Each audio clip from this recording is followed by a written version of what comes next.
So welcome back after lunch, and the session we now have is a panel discussion on the business and financial economics of wind hybrid storage.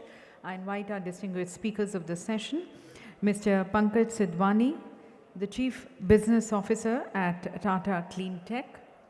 May I request you, sir, to please grace the dais. He's tasked to build the climate finance business across mainstream and emerging sectors. Besides business, he's also been responsible for co-creating an ecosystem of alliances and partnerships with domestic and global stakeholders for clean technology finance in India.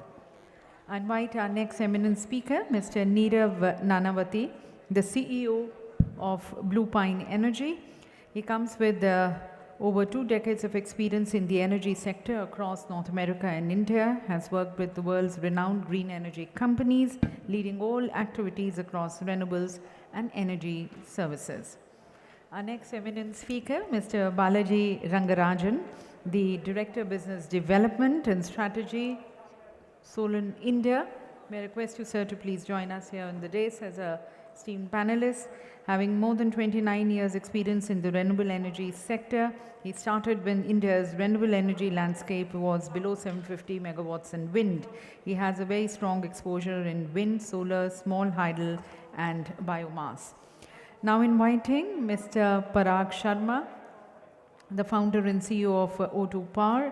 The company raised almost $500 million from the investors' equity and Temasek to develop renewable energy projects in India.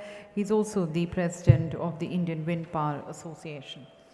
Invite Dr. P.K. Dash, scientist at MNRE, presently heading the wind energy division of the ministry, involved in various aspects of wind energy, both the on and the offshore, involved in the formulation of policies, regulation, implementation and monitoring of wind projects. And inviting Mr. Gonzalo Navarro, the Economic Commercial Counselor, Embassy of Spain in Delhi. He's a Spanish state economist and trade expert. Earlier he was the senior advisor in the Director General for Economic Policy at the Ministry of Economic Affairs and Digital Transformation, Spain. And now inviting our moderator, Mr. Chintan Shah, the former director of the Indian Renewable Energy Development Agency, having more than 28 years of extensive experience in renewable energy, including various activities, namely the manufacture of RE systems, products, project execution, consultancy, financing, and planning. So welcome to all the panelists and all the delegates and participants, and we start with the discussion. I request our moderator, Mr. Shah, for the proceedings.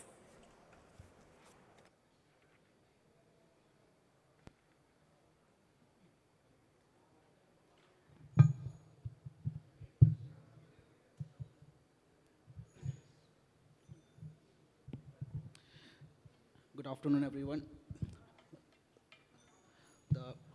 Always the toughest session because it's post-lunch. What we'll do is we are having a tight schedule of 60 minutes for this session. So we'll not get into introduction, and we'll straight away start the session right now. In the morning, we had very interesting discussions. People talked about how the market is, how things are going to evolve, and so on and so forth. What I've been seeing is, the sector has been constantly evolving since early 90s, 2000, 2010s, 20s, and it's going to continuously evolve. Today, everybody has come to know that pure solar, pure wind is something that the market does not need. So obviously, a choice is hybrid. Just not in India, it's across the world. Obviously, to add storage to it, we're talking about either a pseudo RTC or a proper RTC. But that's what the market needs. Now, this market again can change tomorrow. Today, we've been seeing a hybrid model even in offtake getting created. When people go for bidding in the hybrid, they will end up having more installed capacity for the same contracted capacity. For example, if I have a contracted capacity of 100 megawatt, I'll put up a 200 megawatt project. So 100 megawatt will go to something like a feed-in tariff or a fixed tariff based on bids, which gives a stability of the revenue.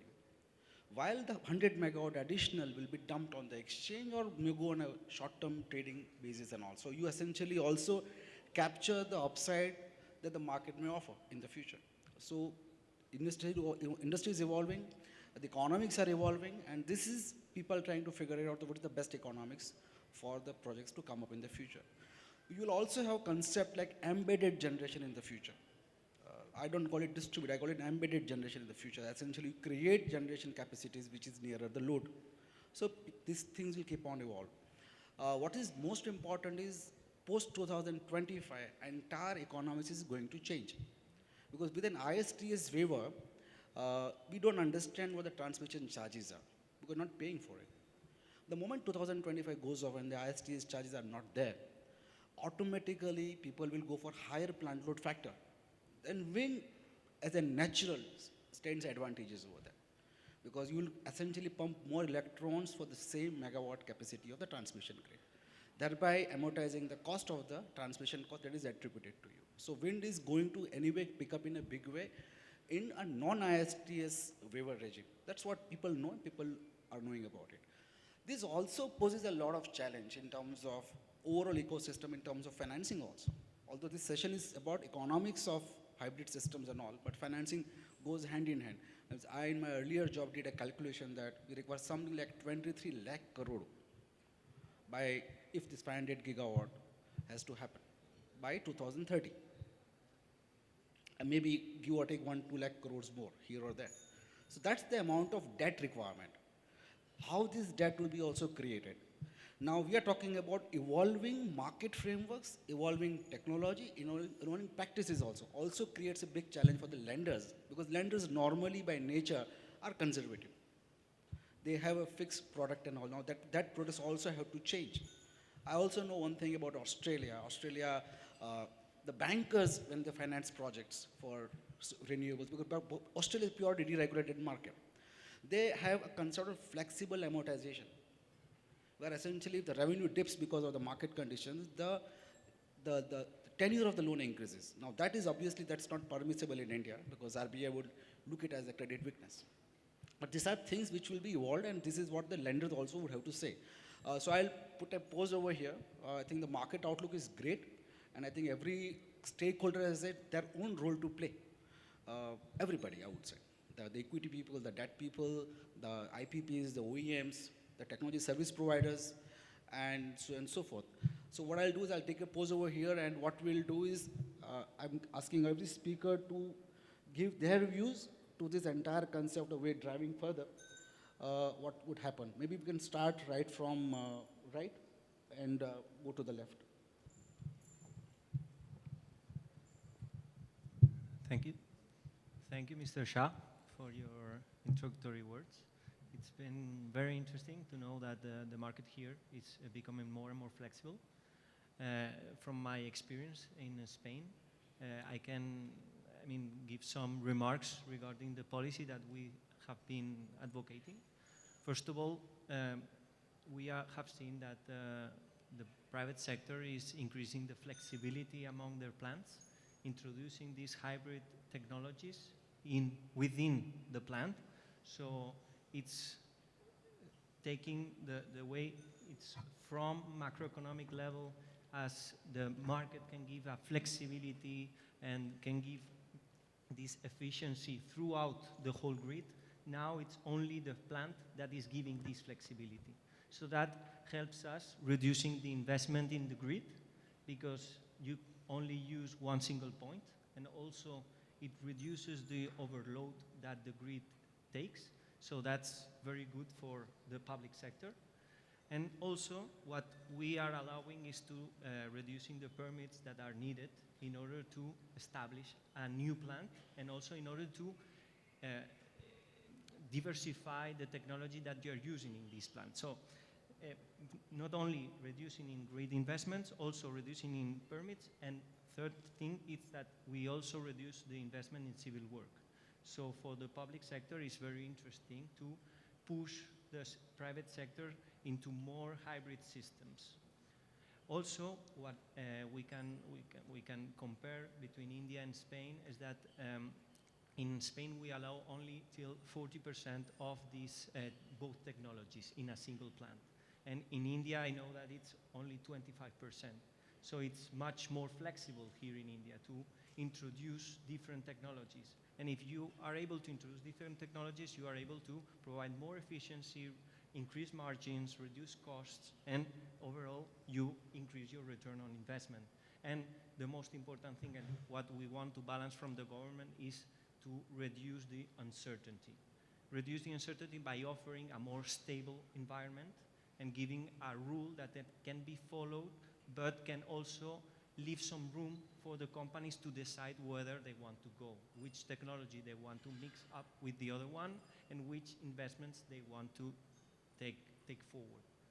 So, thank you so much, Mr. Shah, and I will pass the floor to my colleague. Yeah.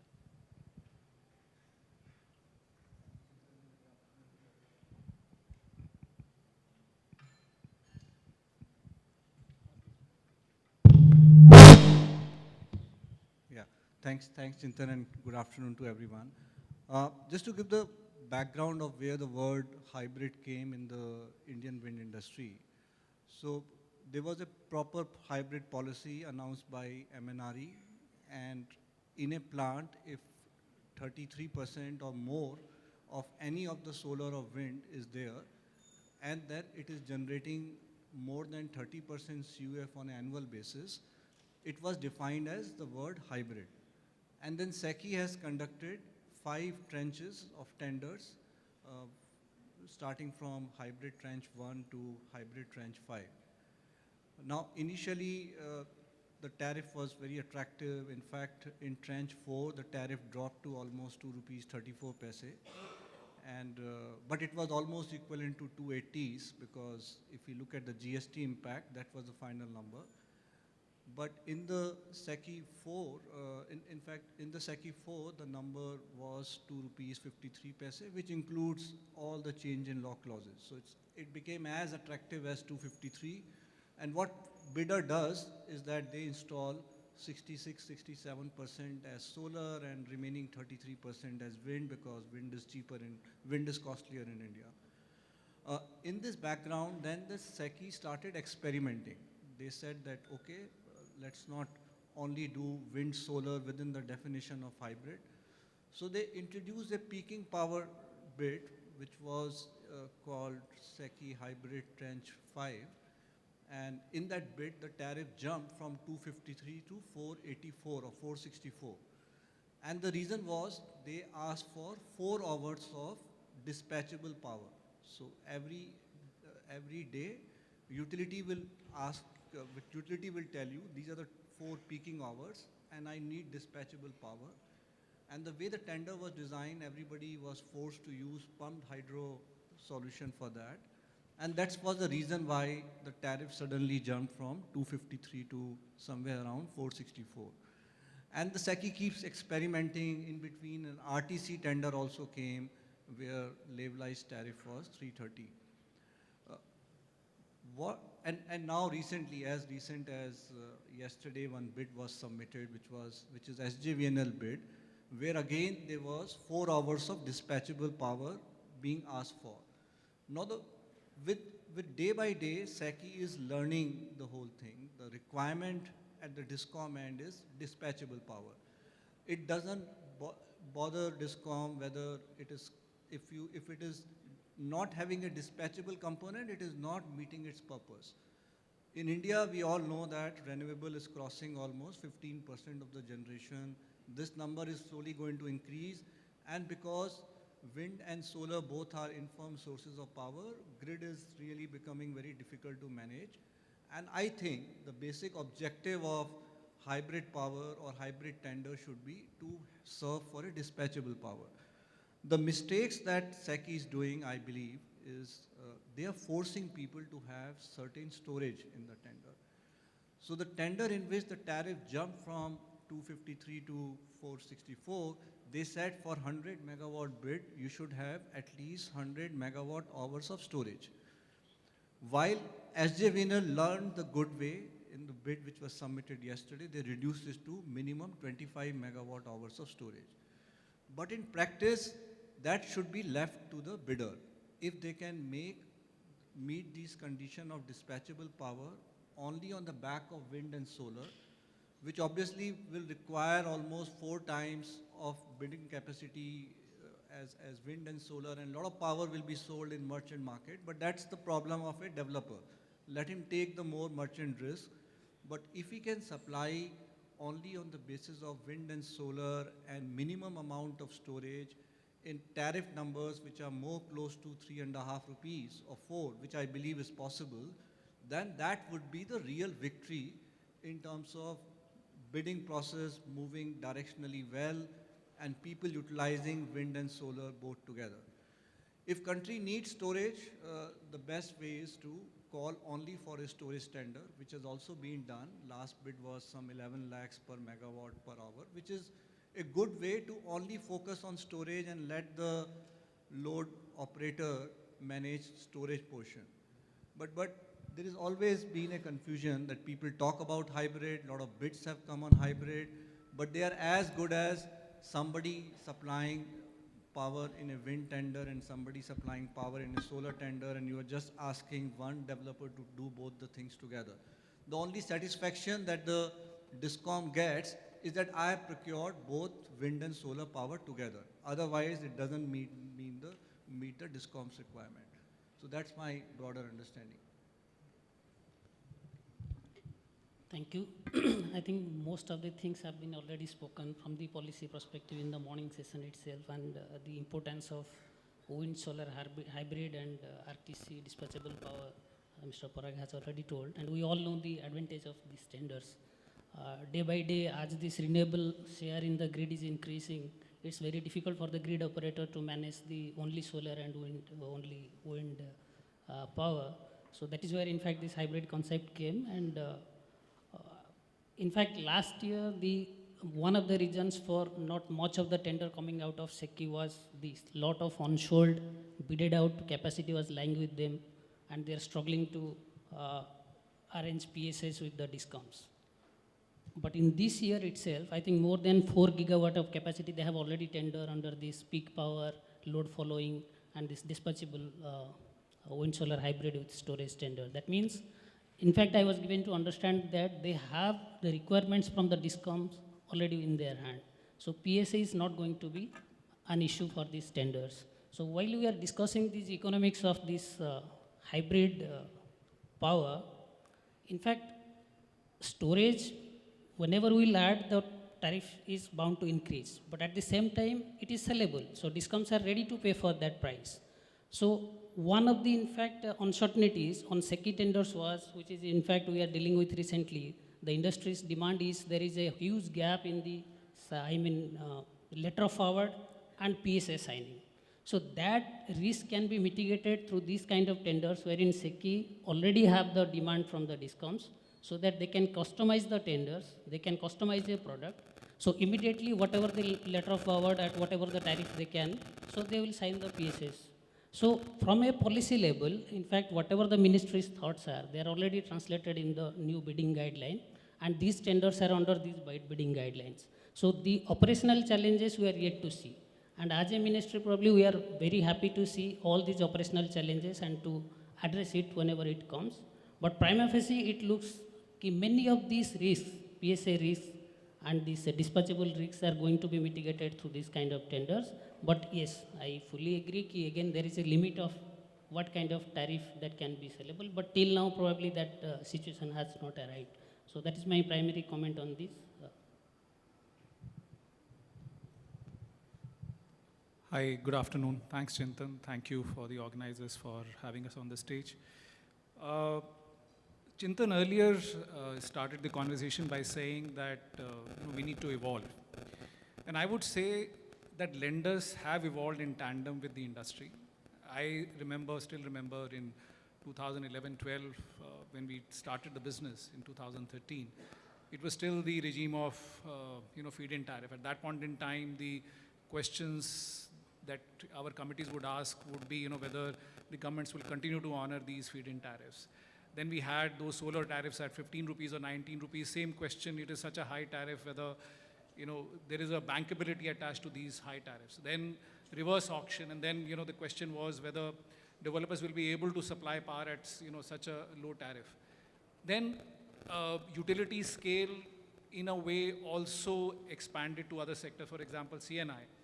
And there again, the question was, you're supplying power to corporates where the lock-in periods are not, as long as, what you see in NTPC or SECI projects, they are 5 years or 10 years. How would you deal with that? How would you deal with the bankability? So there again, I think lenders were, quite proactive. In fact, today, Tata Cleantech is a leader in the CNI sector of the market. Solar rooftop, we had the same story. It is such a small, ticket size item, whether, lenders would be able to finance this, you will need to aggregate the capacity and so on and so forth. So I think lenders on their own have done a great deal of efforts in making sure that they evolve, they transition in tandem with the industry. But there is another aspect that we need to understand very clearly, which is, a risk-reward equation. Today, including IREDA and including many, many other financial institutions, today, if you see the typical spread that financial institutions charge for a utility scale project, it is in the vicinity of 100 to 150 basis point. But that's historic low. Nowhere in the world I've seen, such low spreads being charged over your cost of funds. And this is basically basis the assumption that, past track record will also hold true in future, which is that we have financed almost 50 gigawatt of solar, 200,000 crores, 2 lakh crores worth of funding has gone in, and not a single NPA, right? So that gives the confidence to the industry that something similar will likely to happen, and therefore we continue to, charge much lower interest rate to the industry, and this helps the industry, and this also helps in a way the end consumer, because the cost of capital is almost 60-70%, if not more, of the overall cost of tariff. So when we look at hybrid models, what kind of business models are we speaking about? What kind of risks are we speaking about? Which are the parties which are supposed to take that risk? Who are the right agencies to be able to take that risk? Are lenders the right party to take that risk? Are equity participants the right agency to take that risk? Is some part of the risk supposed to be taken by the government? Should we have some, alternate funds, etc., to be able to take that part of the risk, till such time that you have a track record, till such time that you have markets sufficiently mature that gives the confidence to lenders that if they fund something adventurous, this is not going to burn a huge hole in their pocket, right? So I think that sense of balance is extremely important if we are looking at it long term. Otherwise, in short term, you'll always have projects which lenders will be more than willing to finance, basis not necessarily the strength of the project, but the strength of the balance sheet of the promoters. And that is not the right model. I mean, we take a lot of pride in saying that we do project finance, we don't do balance sheet funding, we don't do collateral-based funding, and that is how we would like it to be. But for that, it is extremely important that the projects are de-risked in a manner which makes every risk-taking partner comfortable with the risk that they're taking. That's all for the time being. Thank you. Thank you. Good afternoon. So this is clearly a complex topic. And I think Parag mentioned this latest bid that happened a few days ago. And I think we should all start with the question is hybrid required? And what are the three things when I think of that a country needs is, first, it has to have security of supply. And that supply has to be firm and dispatchable, because the load doesn't care what hours of the day the supply will show up or not show up. So it's important that the supply kind of matches the load. That is the first thing. The second is the cost of supply, and that cost has to be affordable for all the participants. It has to be to enable a citizen-centric or a just energy transition. And then the third thing that has to be important is that the supply has to be sustainable, which is why we are talking about the renewable nature of that supply. So if you keep these three things in mind, and then if you take that down one notch and think about the hours in the day when the wind doesn't blow and the sun doesn't shine, I think those are the hours of the day and the times of the year, and there are times of the year when there's a low wind season or there's monsoon or it's cloudy, when you require supply to be able to meet that peaking load. which is the precise reason why we are talking about hybrids, and which is also the reason why hybrids are required in any jurisdiction in the world. Now, there are many different ways to meet that hybrid supply problem. And one we talked about in the morning was through pump storage. Now, the only problem with pump storage is it's fantastic in terms of its load following capability and its flexibility that it offers, but it's a very long gestation period to develop and construct these pump storage facilities. The next best thing then becomes battery storage. And herein lies the rub. The moment you introduce battery storage into a hybrid supply mix, your tariff is automatically going to go up, just because the cost of battery storage today, not just in India but around the world, is not at the level where it is at the level of a pure wind or a pure solar tariff. But does that mean that you exclude battery storage from that mix and only oversize your wind and your solar in order to meet that hybrid nature of the load that we are trying to, or the peaking nature of the load that we are trying to meet? I don't think so, and I'll tell you why. Because it's very easy to oversize wind and solar. The only problem with that is that you are not using the transmission system in the country in the most optimal manner. Because if you use 3x the amount of wind and 4x the amount of solar to meet X megawatts of a hybrid tender, then obviously there are times when you're oversizing your wind and oversizing your solar, and the transmission system that you're using is not ideally used because you're blocking transmission capacity, which already is in short supply in this country, in order to meet that oversized capacity that you put on the ground. So the only other alternative, the only viable alternative, I believe, is to introduce battery supply into the mix. The last bit that I think Parag also mentioned was very unique in that you had 2 hours in the morning between 5 a.m. and 11 a.m. and 2 hours in the evening between 5 p.m. and 11 p.m. that the DISCOM could call on you to produce that power, and you had to produce that with 90% certainty. The only way to do that is through battery supply. And if you think about it, you have to run a number of quant models to be able to simulate the hours, the times of day, and the hours of the month, and the months of the year, the generation shape that combining the wind, solar, and the battery will provide to be able to meet that requirement in the tender with a 90% certainty. And whichever way you split it, in tenders like these, some amount of battery storage is required. Now, whether you say that I will just meet the minimum requirement that the tender needs, or I will try to oversize the battery, there is some component of battery storage. And once you talk about battery storage, there are 3 essential components of battery that you have to factor for, and where I think the technological evolution has still yet to happen to able to get those costs down to the level where we talk about what we call quote unquote affordable tariffs. And those 3 things are that there's a depth of discharge of the battery, which is how much can you discharge the battery down to the lowest level to be able to still supply, to be able to generate the power.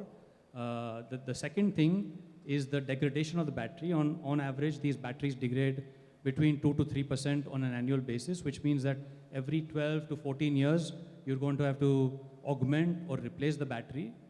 And then the third thing is the round trip efficiency of the battery, which is if you want to generate X, how much do you have to actually pump into the battery to account for the system losses? And that today, that number is between 70 and 80% is the round trip efficiency of the battery.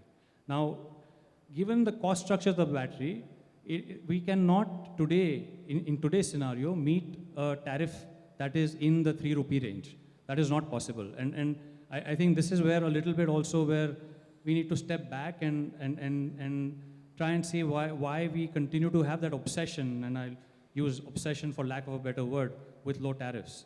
And you know, I recall the first SECI wind bid in Q1 of 2017, when the discovered tariff was 3 rupees and 46 paisa. Today, we are 7 years down the road. The entire basket of commodities, including cement, steel, copper, aluminum, oil, have all increased by 50%.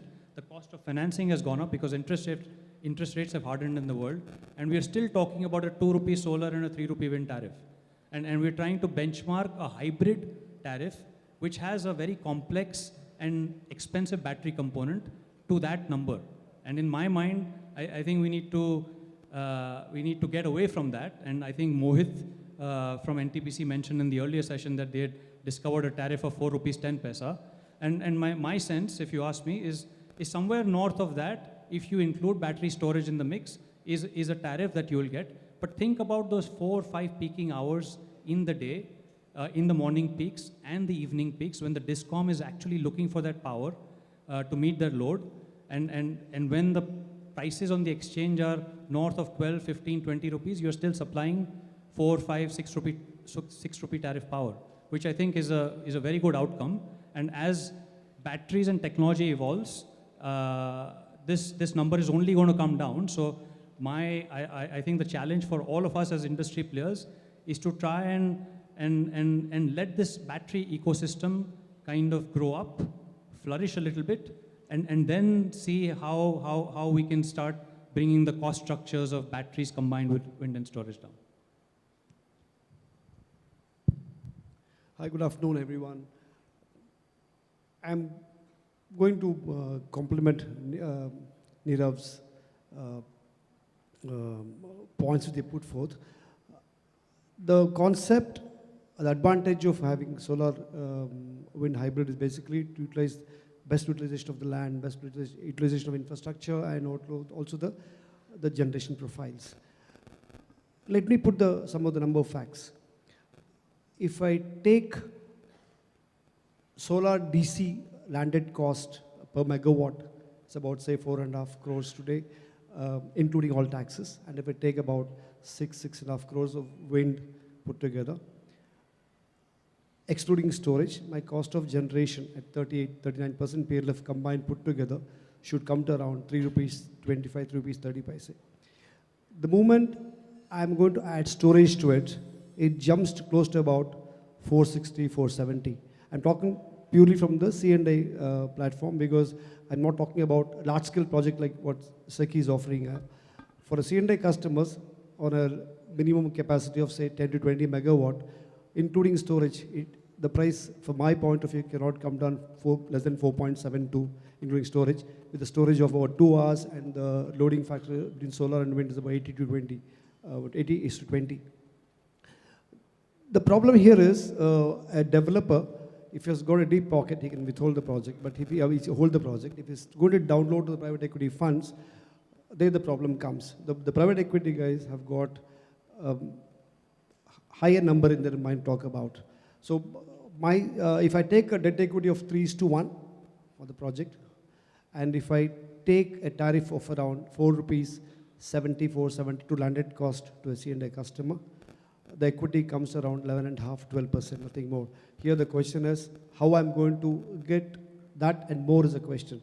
The only possible is getting the debt as low as possible. Today it's about 9.6, 9.7%. If I'm able to reduce it to close at around 9 or slightly less than 9, I think this is really viable. Important factor is the storage cost is very high. Today, I'm talking about the battery life of between 8 to 10 years of the replacement. I have not considered beyond that. If that capital cost is considered, this is what the viability comes. Second point is the life of the project. We have taken about 25 years each, both solar and wind, and have taken the debt to close to about 17 years.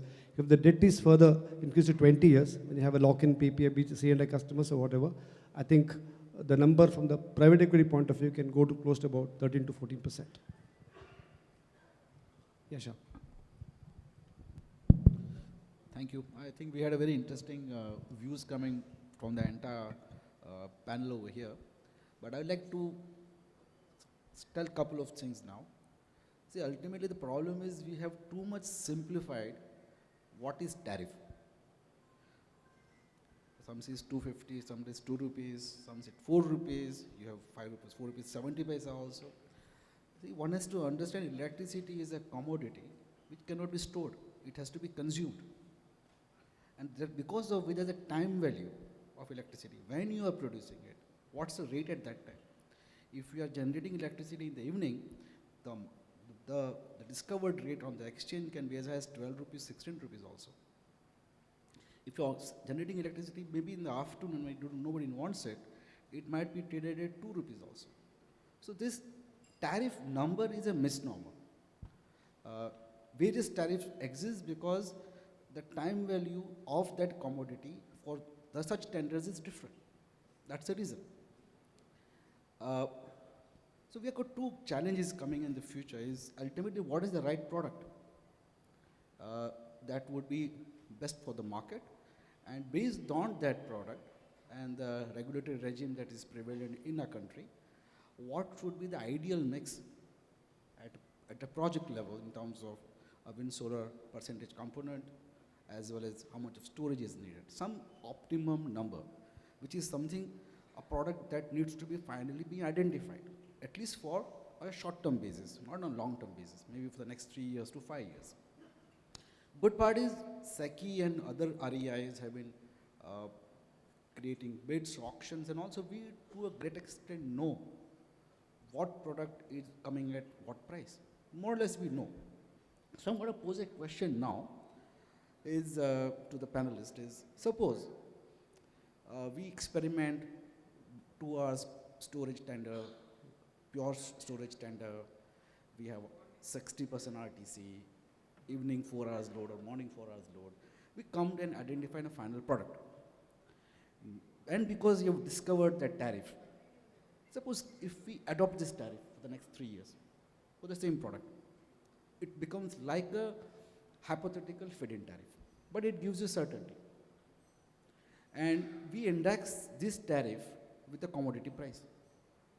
Because what has been seen in the last couple of years is efficiency improvement is getting offset with commodity prices increases. It more or less works out evenly. So we adopt a price, we index it, that particular price, and over the next 3 years or 5 years, this is the tariff that you will get. So you go ahead and execute your project. So you don't have to essentially wait for the auctions to come in. The manufacturers get a visibility, the EPC guy gets a visibility, the vendors get a visibility, the lenders also get a visibility, and the Discoms also get a visibility. So suppose if that happens, then you are talking about a certain rush in terms of investments happening in India, and we go towards that 500 gigawatt market. It actually increases volumes because of certainty. And maybe 3 years down the line, we again rediscover a tariff again, or maybe 5 years, we again rediscover the tariff, and again reject this entire thing. Obviously, at the same time, the exchange market is open for anybody to go, but somebody who's looking at a certainty portion. This is maybe, you have this particular product of optimum size, so much of percentage of wind or solar coming up, so much of storage, this is the tariff you will get, go ahead and execute your project. If such a regime comes, it's a hypothetical question, do you think it will make a great difference in our country or not? It's a question to the panelists. Let's start in the same sequence. Thank you, Mr. Shah. Well, allow me first to define a little bit the thing about hybrid plants, because I believe that hybrid plants offer the flexibility because we can combine technologies being complementary. But when we introduce the storage, we are introducing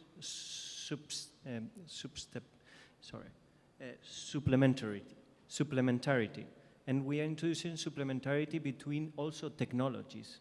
We are introducing a battery made by cells that is supplementing the old technologies that we had to introduce energy into the system, but from a worse way, like coal or gas, that can feed the system whenever we want. And it's what the batteries are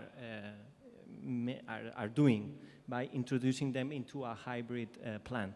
So the thing is to find a balance between complementarity among technologies that can feed the system with using clean technologies, and also supplementarity between technologies that can feed the system whenever these new technologies cannot be introduced. So I believe that we have to leave the companies, the private sector, to choose the balance between these technologies that can be complementary, and these technologies can be supplementary. The point is, the government maybe can set the tone, set some ground whether to find a solution that can resolve the greenhouse emissions or the allocation of terrains. The public sector cannot go and decide whether the company has to balance between technologies, because we cannot be in front, ahead of the companies or ahead of the technology in order to decide which is the perfect balance and which is the most efficient way to balance different technologies. So, as I said earlier, what I believe is that we are now introducing complementarity between technologies because we were not able to offer this complementarity through the grid. So by reducing the scale, we are able to reach and to gain efficiency. But the perfect solution is to have a large scale, a large grid in which all the technologies can be together, but in different plants, not in one plant to have different technologies. I don't know if I'm clear about that, but this is my point. Thank you. Chintana, I have not been able to answer your question specifically, but in general, I believe that the need of the DISCOM is to get dispatchable power. A lot needs to be innovated at the SECI end, but more than that, it is the market mechanism which the regulators have to develop. We hardly have any ancillary services market. Why everything is forced upon the generator? There has to be a lot of market mechanism to really supply dispatchable power to DISCOMs and also to the C&I customers. On this, I think it's a good idea, I think, to take out some of the uncertainties from the developer's point of view. But at the same time, again, the question will remain unanswered that what is dispatchable and acceptable to DISCOMs. Because if we fix the ratio of wind and solar and the extent of storage, that may not suffice the DISCOMs requirement. So on that front, again, we'll have a little bit of uncertainty from the receiver's point of view. I don't know how to address it, because many times the DISCOMs requirement is always a contract and what kind of load curve they want to satisfy. So we need to have maybe we can bring some innovation here, like we are discussing, to bring some certainty as well as give them the flexibility to the generator to sell some of their markets in the open market. Some kind of hybrid product we can think of. So Chintan, you raised a very pertinent point. I would only say that the risks of a lender, and I'm representing the lending community here, are not insulated from that of a developer or of an IPP. So to the extent that any new business model that you are proposing works with, and they've fairly well understood the risks involved with it, I think lenders will also be willing to take a look at it very, very objectively. Having said that, we also need to understand, and that is a point that I think Neerav was also making earlier, our fixation with the lowest tariffs. So, the suggestion that came from you, which is some kind of visibility for next 3 or 4 years versus our fixation for low tariffs, which means the payback period for the project is likely to be 10 years, 12 years, 13 years. But you have visibility for next maybe 3 or 4 years. What happens post that? So you still need to take some assumption, some simulation in your models as to what you expect that pricing to be, what that tariff to be after 3 or 4 years. And that has to have some economic or otherwise basis. And so long as developers and IPPs are comfortable with it, and that can be very rationally and logically discussed, I think lenders will also be willing to take a look at that. So that's how I would, but it's not an easy question to deal with, as I said, because typical payback period for these projects is not 3 or 4 years. It is much, much longer. And therefore, any model, even if it is not fixed, which gives you some kind of predictability as to how this tariff is likely to be over a period of next 7, 8, 10 years, will give you a lot of comfort. And I think Parag also was probably referring to that. It could be done by off-takers, it could be done by markets also. If I have a track record of last 7 or 8 years of the market, where I know that the trend has been such, and therefore on basis that trend, I can take a call the next 7 or 8 years also factoring in a lot of other factors which are more futuristic. This is likely to be the tariff. I think both developers and lenders will be comfortable taking a call on that. I think that's how I think markets will mature. If I can just add to that, I think that's a good point that, look, we're building 25-year assets. And as I like to say sometimes, only optimists build power plants because you're taking a punt on many different things to all go right at the same time during those 25 years. And if any 1 or 2 or 3 of those go wrong, your entire investment thesis is put into question.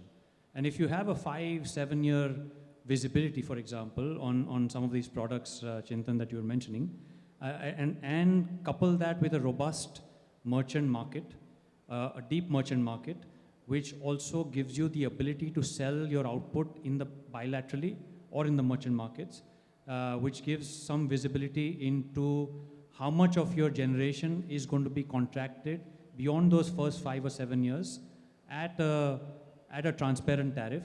I think that case, that structure could well work, not just with the equity developers, but also with the lending community. It has worked in other markets, in more developed markets, in deregulated markets, and that structure should finally make its way to the Indian market as well. I'm pretty sure it will as the merchant markets start to develop and see more participants. So that's the first thing. Second thing is I want to go back to the point of a supply stack. I don't know, maybe people don't know what a supply stack is. When you line up all your aggregate generation in the country by your variable cost of generation. So you have your hydro, wind and solar at the extreme right because their variable cost of generation is nothing, 0. And then you have your open cycle, oil-fired peaking units at the very top because they are only generating when called upon at maybe a few hours in the year to meet that instantaneous peak that happens. And then in the middle, you have a whole host of combined cycles, natural gas fired or coal, which forms the base load here, and then followed by gas, and then followed by your peaking units, open cycle units, and then the oil fired. Now, I think we also need to think that, India unfortunately does not have natural gas as a part of its generation mix. There is no mid-merit gas-fired capacity in this country, which also means that all your spinning reserves, and spinning reserves are what is required to meet instantaneous spikes in load or instantaneous drops in voltage to compensate to ensure grid stability. So all those instantaneous events are only met by coal-fired spinning reserves today. And as we go towards that net zero goal that we've all stated for ourselves, it's very important to ensure that the mix, that the supply stack, the supply mix also has components of renewable spinning reserves. And that renewable spinning reserves only comes with a combination of base load, wind and solar, and some electric battery in the mix to be able to instantaneously meet those peak loads. So Chintan, back to your question, I think it's a structure that is, I think, going to take get more traction in the future as we go along and the markets evolve. And as long as the visibility is there for all the participants, there's enough equity capital coming into India at the sidelines, firms such as ourselves who are looking to invest, and that seems to be a very viable solution. I have not seen so far the debt available for the project as low as 5 years, because the moment you're going to have the truncated debt for 5 years, the norms of the lenders such as DSA and all that will not be viable unless the debt equity goes close to 1:1 or something below that very clearly. In that aspect, if the off-taker is going to be the local electricity board, the question comes is how reliable they are in terms of making the payments. If the payments get fractured any point of time, I think the project is going to be in trouble. So the lenders, I wish Mr. Pankaj's story has been listened across, but as of today, I think that's going to be a challenge in terms of borrowing for short term, very clearly.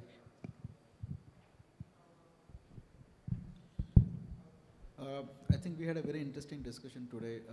We talked about flexibility in terms of what should be the ideal mix. I think nobody wants to answer that because it keeps on evolving and keeps on changing based on the regulations, based on the technology available, based on the project challenges for execution.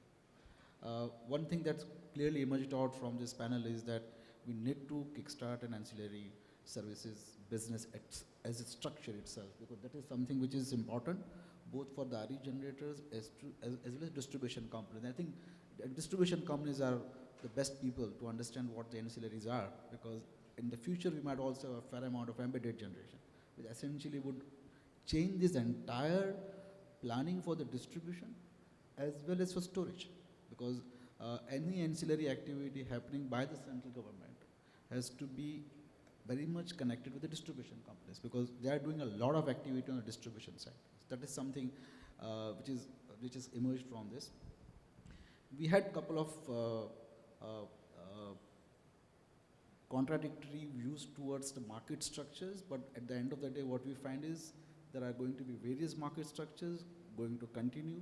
We are going to continue going to evolve. There were queries raised over here on the cost of debt and all. I can tell you as an ex-banker, I can tell to the audience right now, Indian debt today is the cheapest debt in the world at a project level, believe it or not. If you borrow money from outside India, put a hedge to it, and at the end of the cost will be in the range of 10% only.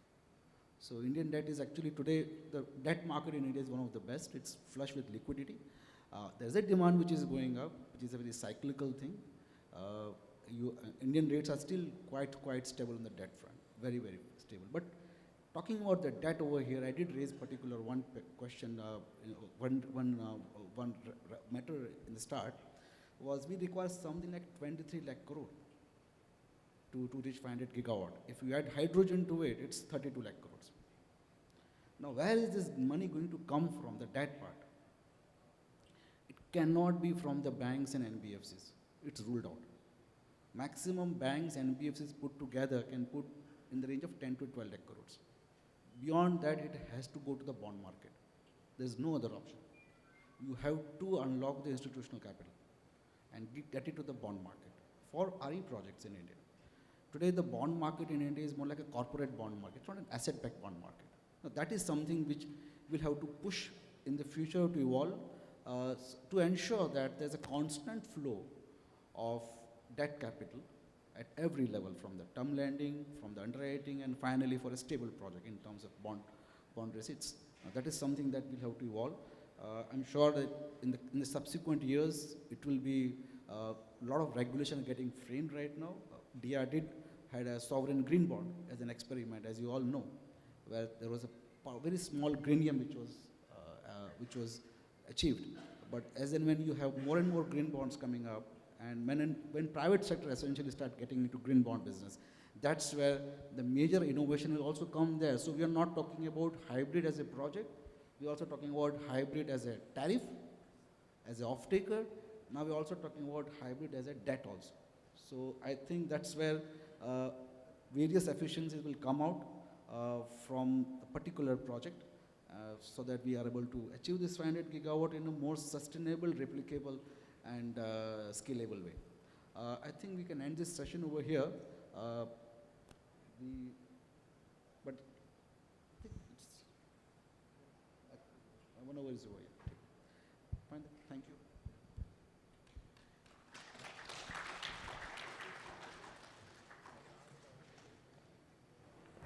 Thank you. May I request our moderator, sir, Mr. Chintan Shah, to kindly present the mementos to our speakers.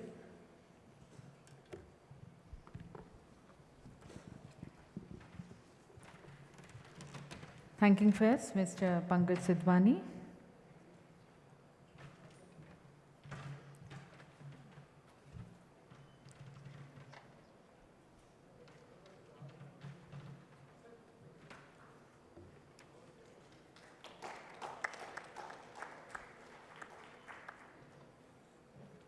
Mr. Neerav Nanavati.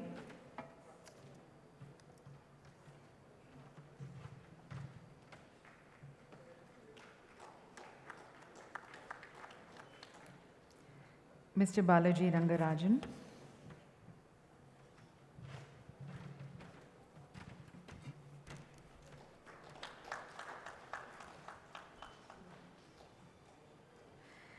Thanks to Mr. Parag Sharma.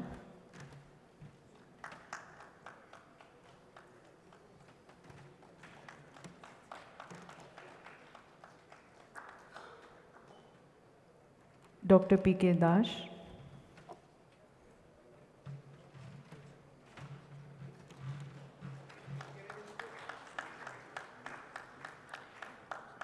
Mr. Gonzalo Navarro.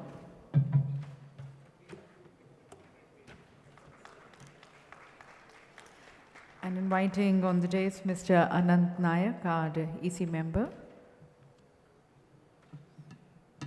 to kindly present the memento, thanking Mr. Chintan Shah.